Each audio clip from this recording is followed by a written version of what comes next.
So the first time I fired clients, I fired 9 at a time. And I was terrified, absolutely terrified about, was I going to be able to replace that income? Would I ever get another client after I let them go? But, surprisingly, what happened when I did that was I had a much better ordered life. I was not running around to multiple offices anymore, and my income actually increased.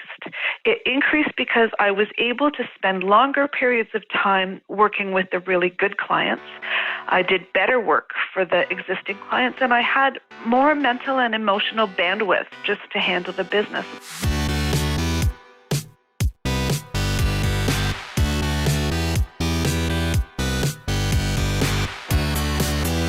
You're listening to The Successful Bookkeeper with your host, Michael Palmer. Listen each week as inspiring guests share their secrets of success to help you increase your confidence, work smarter, and build a business you love. This episode of The Successful Bookkeeper is brought to you by PureBookkeeping.com, the proven system to grow your bookkeeping business.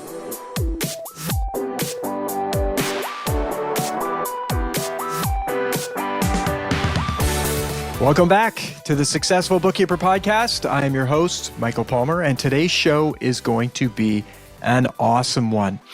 Our returning guest is a bookkeeper who owns Graham Consulting and Training, Inc., which specializes in helping lawyers grow their practices profitably. Nancy Gwynne-Vaughan, welcome back to the show. Thank you so much, Michael, and it's a great pleasure to be back. Well, it's always a pleasure to have you. And for those that maybe haven't yet, and I know they will go back and listen to one of your episodes, please just introduce yourself and let us know who you are. Well, I am a bookkeeper who specializes in bookkeeping for just lawyers. I began my journey about 30 years ago working in a law firm and became their bookkeeper and office manager. I did that for about 20 years, and then it became time to look for something else. And I decided that I really loved the accounting piece, and so I got a couple of clients and a couple of more, and now we have a full-fledged business going with an office and a couple of staff, and we're having a blast. That's beautiful. It's excellent. Well, for those, though, that already know you, have listened to you, how have things been since our last episode? Things are crazy. Absolutely crazy. Inspired by Debbie Roberts, who, when I read the E-Myth Bookkeeper, she said that she went to Europe during tax time, which I thought was amazing. And my daughter is currently in the UK doing an internship at a beautiful church, and I am going there for half of April. That's right, smack in the middle of tax and HST season. And so I'm very, very motivated to get ahead and get going, and excited about doing that and getting all caught up. And so that's where we are. Super exciting. Nothing like a wonderful vacation away from your home to inspire you to put in systems and process and get your business ready for that next experience of having you not there. Absolutely. Systems and processes, all inspired by Pure Bookkeeping and Debbie Roberts, who is probably one of the biggest reasons that I decided to go into bookkeeping. I thought for years at the end of tax season, I got to really go out and get a real job. And thought about law school, thought about MBA, and then started meeting bookkeepers through IPBC, which is an association here in Canada for bookkeepers, reading about Debbie Roberts, finding out about Pure Bookkeeping and how she systemized everything. And that was just a huge inspiration to me. That's wonderful. Well, she'll love hearing this, and definitely thank you for sharing that. Now, with that inspiration, you've had lots of things going on, and what I'd be interested in talking about today is, there's lots of great things about being a bookkeeping business owner, but firing your clients is likely not one of them, not for everyone anyways. Tell us a little bit about your experiences around this and how you deal with it. Yeah, absolutely. So I started my business from scratch. I took on a few clients, and then I took on a few more. My criterion when I started my bookkeeping business was twofold. If you asked me to do your books and you were breathing, I took you on as a client, which was great. It helped me to develop a practice of a bunch of clients. But what became problematic was I didn't really think about what my ideal client was. I didn't really know. I just needed to get clients. I needed to support my family. And so I just kept taking clients until it was crazy, just crazy. I was driving all over the city to multiple offices in a day, and it was just awful. But, when you start with somebody and you develop a relationship with them, maybe you really like them, the thought of letting them go is awful. Some of them are like family to you. But I came to a point where I could just no longer go on like that. So I started thinking about what was going to really work with me, what wasn't, and there was a lot of value in that. It helped me to figure out what industry I wanted to be in. I took a couple of non-lawyer people. That didn't really work because I didn't know a lot about other industries, and I knew quite a bit about the legal industry. It helps you to figure out what works for you and what doesn't, where you're strong, or maybe where you're weak and you need to shore up your processes, or you need to go out and figure out how to do something better. So the first time I fired clients, I fired 9 at a time. And I was terrified, absolutely terrified about, was I going to be able to replace that income? Would I ever get another client after I let them go? But, surprisingly, what happened when I did that was I had a much better ordered life. I was not running around to multiple offices anymore, and my income actually increased. It increased because I was able to spend longer periods of time working with the really good clients. I did better work for the existing clients, and I had more mental and emotional bandwidth just to handle the business. It was a little bit like in gardening, which I'm terrible at, but I do know this one thing, that if you have a really nice bush, it grows and grows and grows, and eventually you need to prune it, and you prune it to allow better growth for what's left. And that was a little bit what my experience was when I first did that mass firing. It's incredible. Yeah, it was terrifying. Absolutely terrifying, and it was one of the best things that I did. And I've found as I go along in the business, you sometimes have to do that every once in a while.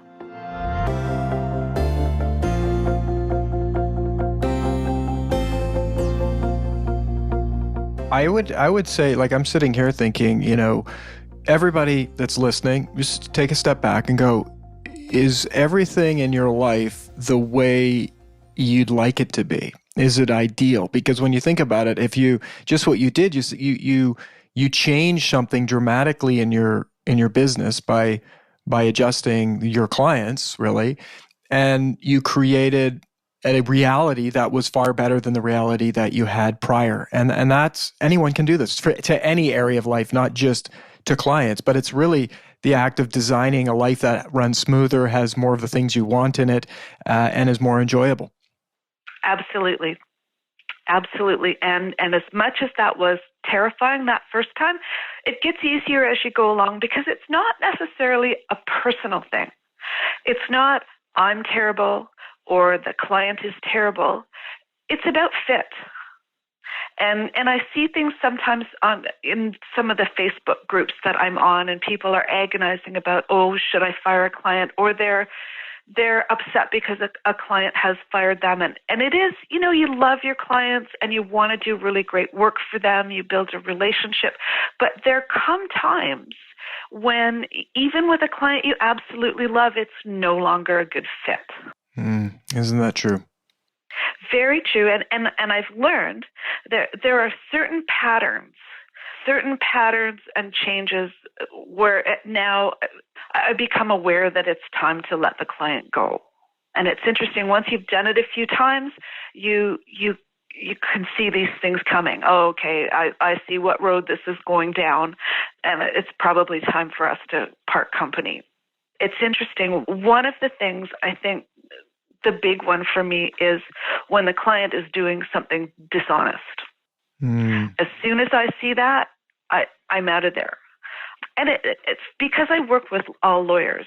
The primary thing is the trust account. As soon as they're doing something weird with their trust account, I just have to be out of there because they see the Law Society. Law Society in Ontario, Canada here, audits every 5 years. So the client will see the Law Society auditor every 5 years. I'll see them 6 or 7 times a year. And so I want them to know the instant they come in and that they see me, that everything's on the up and up. It's not going to be perfect, but it's on the up and up. I had a client, for example, one time who was starting to take $100 out of the trust account every day and go out gambling. And then he would come back and just find a file he could bill. And as soon as that happened, I was just out of there. I had another client who, when I started to take him on, he was not registered for HST. I pointed out that with his billings, he had to be registered for HST. And in fact, sometimes he was billing and collecting HST, but not remitting it. And so we talked about that for a long time, and he kept saying, yes, he was going to register and we would figure it out. And it went on for quite a long time, and he didn't. And finally, I had to say, you know what, I'm sorry, I just cannot work with you. The other circumstance I think that for me is just a deal breaker is when a client tells me an outright lie. You have to have a certain trust when you're working with people and their finances. And if a situation arises where that trust is broken, that's just not something where I can continue. I had a client. He was a terrific client. He was really nice. They bought me lunch every time I went in there, and I really, really liked them. But things were going in a way that I was uncomfortable with, and I said to him, I can get this information that I need. If you just give me consent for Revenue Canada, I can go on and I can find this information. And he said, yep, absolutely no problem. So I drafted up a consent and I took it in, and he wouldn't sign it. And he said, I'll just have to talk to the accountant. I thought, well, that's weird, but okay. So the next time I went in for my regularly scheduled visit, I asked him about the consent. He said, the accountant told me he'd send that information to you. I said, okay, but you said you'd sign a consent. And he just changed the subject. And I thought, okay, you know what? That just doesn't work for me. I have to be able to rely that when my client says something, that's the truth. And that was the end for me. Wow. The other thing for me is when you realize, and this was a really hard one for me, when you realize that you are not working in the client's best interest. One of the core values that we have as a company is that we work for the client's best interest, even if that's not necessarily in our best interest. The very first remote client that I took on, and this was many, many years ago when we were working with a really awkward program and there was no HubDoc, no receipt bank, and the client's poor assistant was scanning everything and emailing it to me, which was a huge job. And we just did not seem to be able to get to her work, to get to it well. I don't even remember now, it was so many years ago, what the issue was. Then we'd be doing the tax return at the last minute or prepping for taxes. I don't actually do taxes. And finally, I just had to say to her after a couple of years, you know what, we're just not doing a good job for you. I think you need to get somebody else. And that was heart-wrenching. Heart-wrenching because I really liked her, and it was tough to admit at the time that we were not really servicing that client in the way that she needed to. And finally, I just had to say, okay, you need to get somebody else. And she did. And later, we got really good at remote. We do a big chunk of our clients remotely now, and it works really well. But that was a time that showed me that I needed to up my game in that and figure out how to do that better. A lot of these speak to having alignment with your values as a human being, as your own unique values, and aligning them with your business and how you treat your clients. Absolutely. And knowing, I think I spent a lot of time one summer figuring out what are our core values for the business. And that's an exercise I would really recommend to people. I did it because I was going to hire more staff and I wanted to be really clear about what the business was about. But getting it from my head onto paper was really hard. But yeah, that's something that we're very clear on now, and that again, that helps to make that decision about when is the client not a good fit for you. One of the other things for me that is a real deal breaker is when the client has absolutely no idea what's going on in his business. I just want to qualify that because lots of people don't understand bookkeeping, and you have to explain it to them, and the accountant will say something and they're not quite sure what the accountant means. I'm not talking about that. I'm talking about when the client is so removed from what's going on in his business that he has absolutely no idea. That's a dangerous client to have as a bookkeeper, because what often happens is when something happens, the bookkeeper gets the blame. I had a young lawyer I was working with, and we were preparing for a law society audit, and he hadn't had a bookkeeper previously.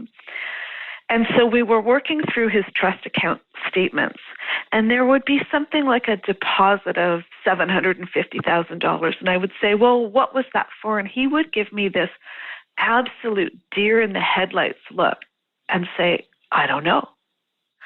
And eventually I would have to say to him, and I could do this because I used to do the other end. I used to work in a law firm as staff. I would say, okay, let's get out your file and let's go through the documents that you got for the other side and figure it out. And we literally had to do that for many of these deposits. Okay, well, I see in your file that, you were getting a mortgage from this bank on that day in the same amount, so it's probably that. And we literally pieced together the books for the audit by my going through the files. So we got him through the audit, then we started working with the general account, and it was an even worse mess. And finally, I just had to let him go. And what happened after that was he knew some of my other clients, and he started talking about me and how badly the books were done and just blaming the whole thing on me. And I heard that back from some of my other clients who luckily did not share that opinion. But that was an interesting experience just to see when things go south, who gets the blame? It's the bookkeeper. And interestingly enough, after a year of trying to work with other bookkeepers, he came to me and asked me if I would come back as his bookkeeper, which I said, absolutely not. It's just amazing. And I think it comes back to the value that a great bookkeeper brings to any business is paying attention to what some consider to be the small things. There's a great quote that when you take care of the small things, the big things take care of themselves. And so finding clients that appreciate that and want that to happen in their business make better clients. Absolutely. Absolutely. And it's interesting because you have to work for your clients, but you also have to work for your own business.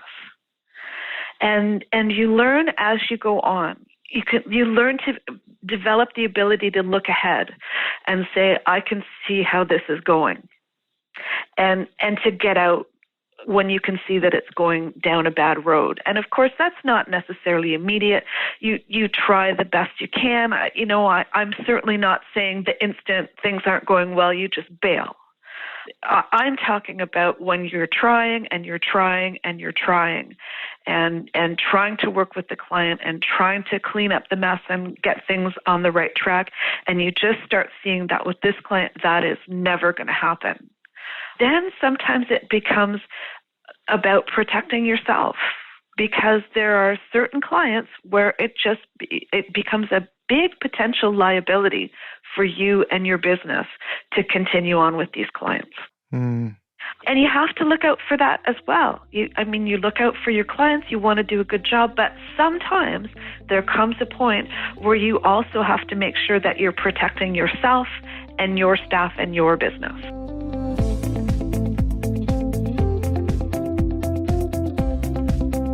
Protecting is key there. And I guess leading up to these key things for you, it becomes a point where you say, okay, this is now not going to go in the right direction. You've done everything you thought you could to try and turn things around. When you make that decision, what then?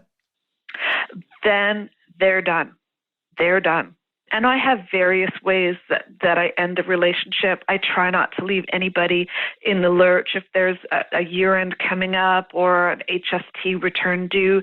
You know, it's important as a professional that we're making sure that the client is not going to miss an important deadline if we can do that. There are certain times, for example, if something's going on in the trust account, where I'm just right out of there. But, you know, again, I try to work with the client. I do my best to try to really get things up to date and make sure they're protected. But when you can start seeing that coming down the road, then sometimes you just have to say, okay, I've got you this far, your year end is done, and now you're going to have to get somebody else. The other thing that is a big deal breaker for me is when I don't have reasonable control over the bookkeeping. So, and I'm not talking about where clients are micromanaging or they have definite ideas about how they want things done. I have one client who his idea of what is a deductible expense is completely different from my idea of a deductible expense on his visa, and I make him handwrite in his own handwriting on his visa statement, okay, these are the things I want to deduct. I'm not talking about that kind of thing. I'm talking about when the client doesn't want to pay perhaps for the bookkeeper to do things and starts supplementing. For example, I had a client who didn't want us to do the Visa cards anymore. He put everything on Visa. He had 5 or 6 different credit cards, and he used to hire these receptionists at minimum wage just out of university who had absolutely no idea of bookkeeping. And he would get them to summarize the credit cards. The last one I had, she gave me the credit cards in a PDF form so I couldn't even look at what was behind the numbers.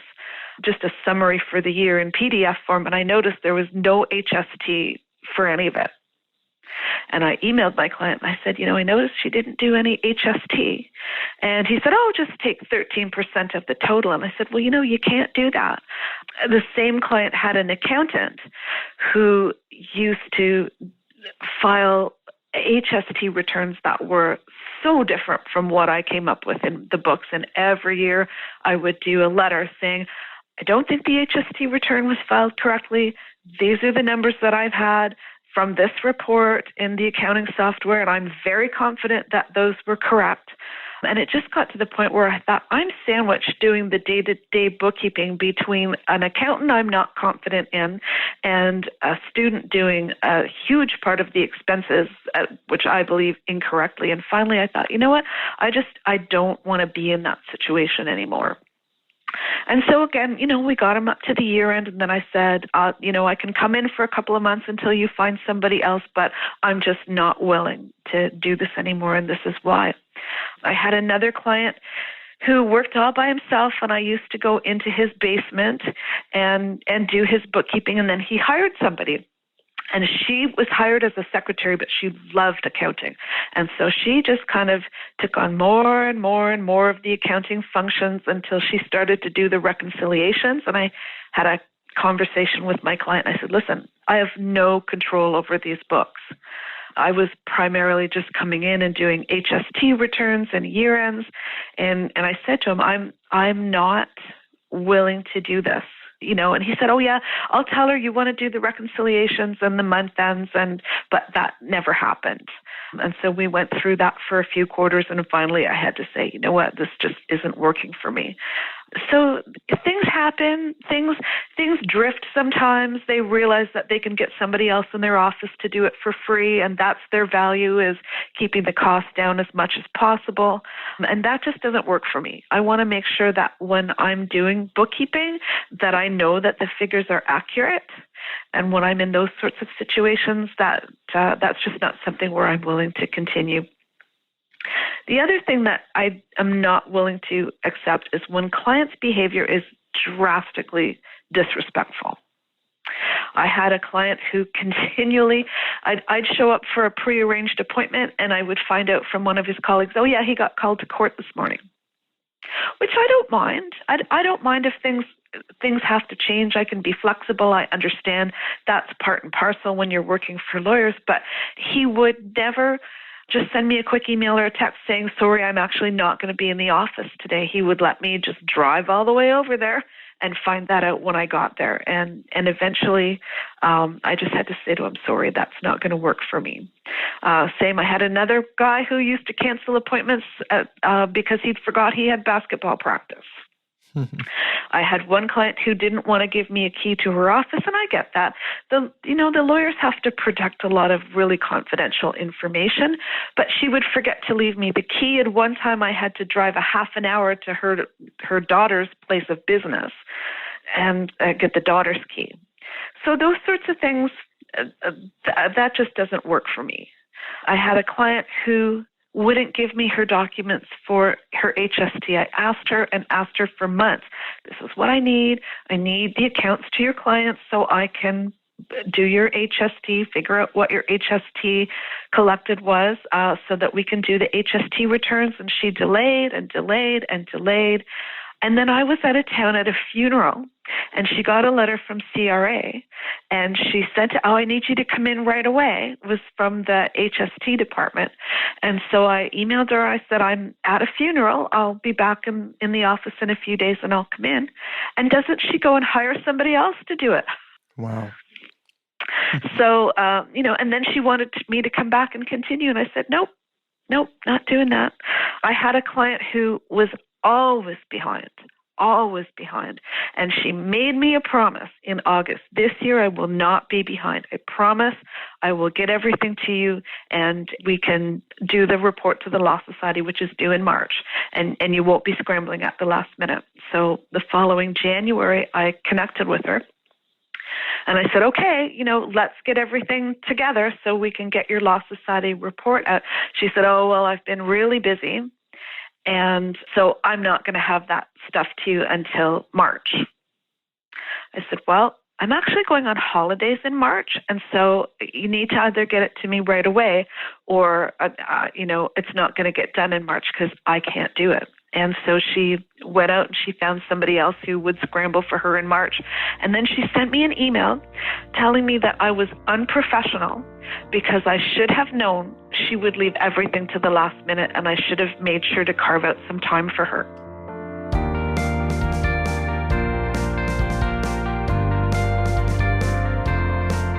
It's remarkable what we find out there and the beliefs and the way people deal in their lives. And yet, often we allow the way people want to live their lives to impact how we want to live our lives. And so I love this conversation about determining what's acceptable, what's not acceptable, what's a really great fit, what's a client that is going to be great for the type of life that you want to lead and the business that you want to have. Make those decisions and then hold to those decisions. When you've made that decision, when they're done, you've spoken a little bit about how you transition out. Any tips or learnings on how to best disengage a client?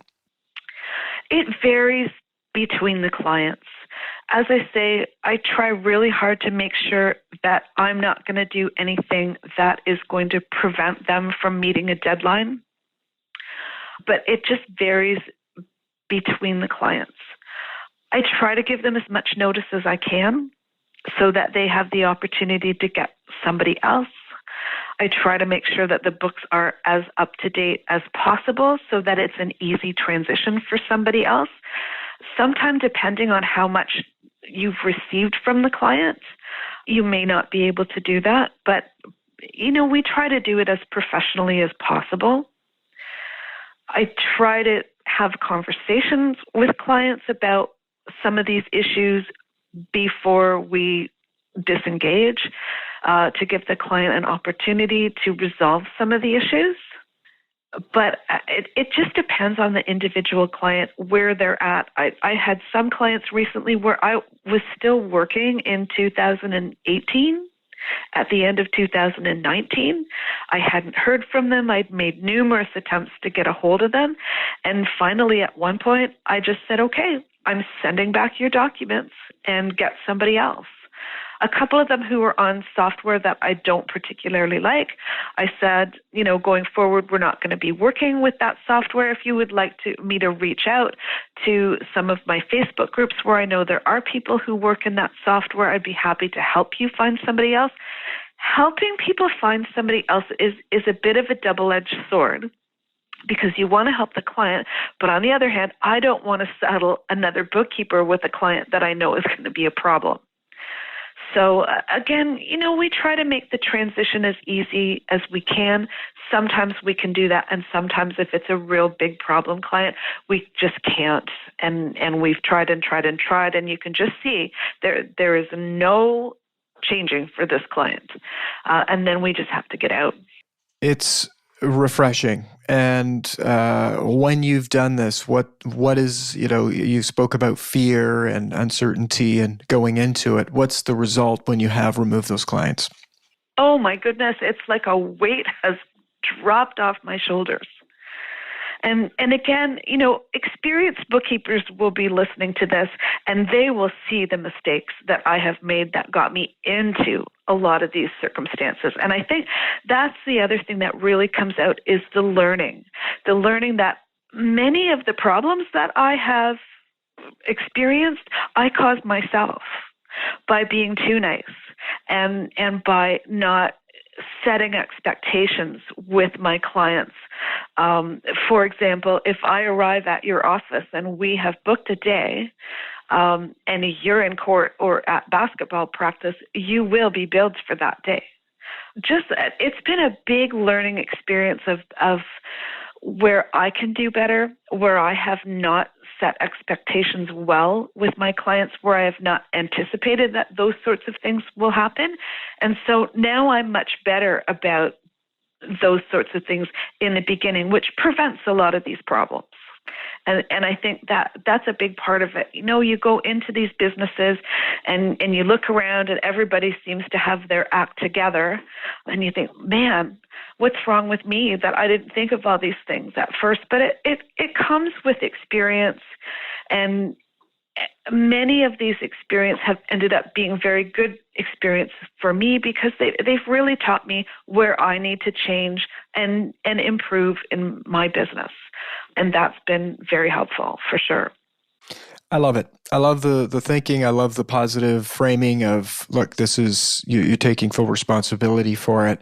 And that's the power position, is when you can identify where you've gone wrong and take responsibility for that. That's when improvement can happen.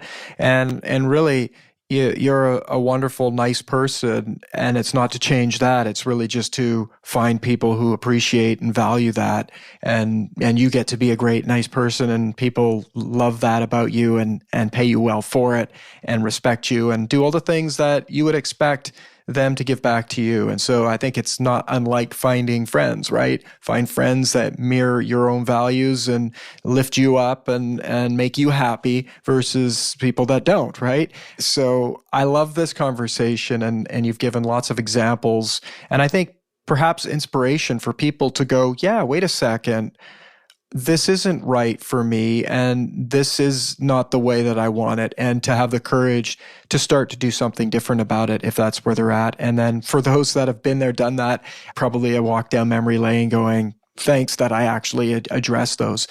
Nancy, this has been, as always, fantastic. You're just so generous with your learnings and courageousness around revealing what you're doing, where you're making mistakes. It really does help our community get better, and I want to thank you on behalf of our listeners. Oh, it's my very great pleasure. I can't tell you how much inspiration and help I have received from the other bookkeepers who have been on the podcast. I know a lot of the positive changes that I have started making in the business have come from podcasts. Sharon Francisco, who was absolutely wonderful a couple of years ago, did a podcast that talked about, I tried so many things and so much of it didn't work. And that was so helpful for me to have other bookkeepers who say, sometimes it doesn't work. You try, you get an idea, and it doesn't work. And doesn't mean you're a bad person or a bad business person. It just doesn't always work.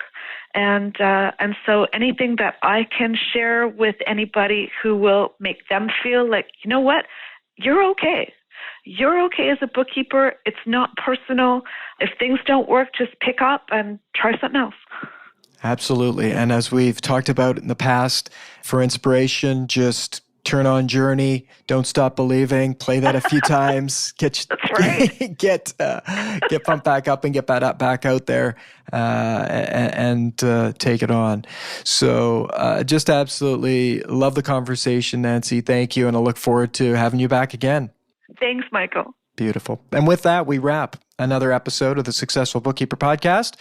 To learn more about today's wonderful guest and to get access to all sorts of valuable free business building resources, you can go to thesuccessfulbookkeeper.com.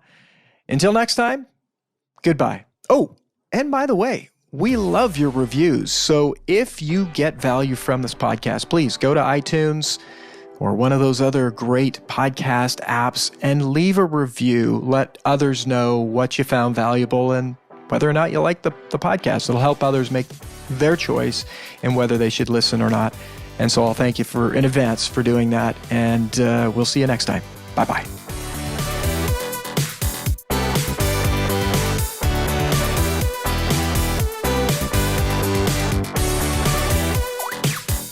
You've been listening to The Successful Bookkeeper with Michael Palmer.